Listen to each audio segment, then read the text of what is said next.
Thinking Aloud.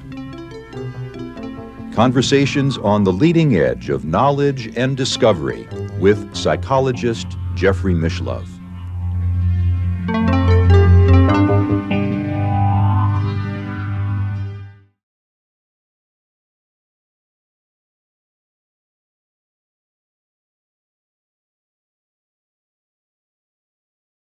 So existentialism is a school of thought that ultimately originates in Heidegger's work, and specifically in Being and Time, which describes its own project as an existential analysis.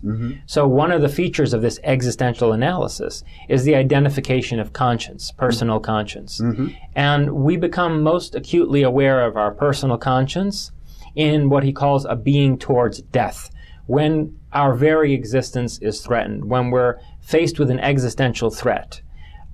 We are thrown back upon our own conscience.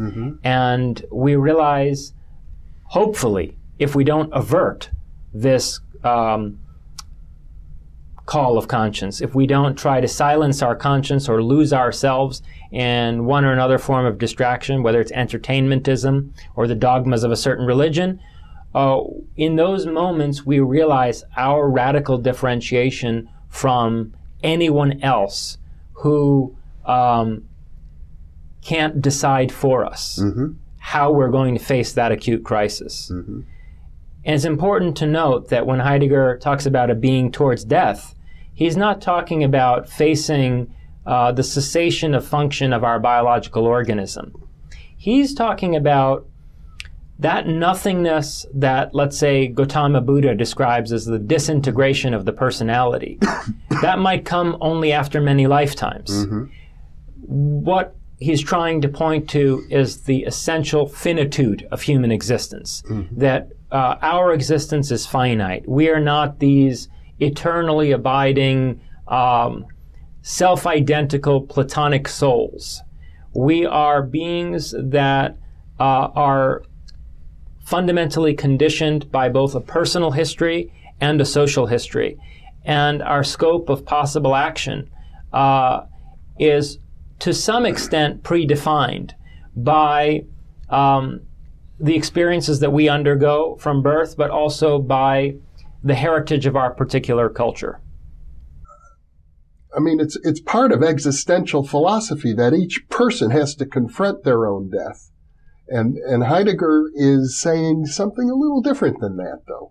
Well, what they're saying is a certain interpretation of what Heidegger forwards in Being and Time, which is that in an acute crisis, where we sense an existential threat, where we sense more than the annihilation of our physical bodies or the cessation of the function of our organism, where we sense the potential annihilation of our persona, we experience a fundamental anxiety or angst that we're generally covering over. And we're generally covering over it by tacitly accepting the dictates of mass man. Well, those dictates can be very comforting in the face of death. That's right. I mean, that's why we have religions, they say it's for baptism, marriage, and a funeral. Yes, and one of the differences between Heidegger's understanding of existential angst and what and being towards death, and what the existentialist school later made out of it, particularly what someone like Jean-Paul Sartre made out of it, is that unlike Sartre's notion that personal freedom is unconditioned, and that one can radically define one's own way of life as if from out of a vacuum and by fiat. Heidegger understands that even the authentic individual has to define his ethos in the context of concrete possibilities provided by a historical heritage. And so it's a question of making a historical heritage one's own, appropriating a history in a way that is dynamic and that revitalizes it, rather than relating to history as a static, inherited tradition.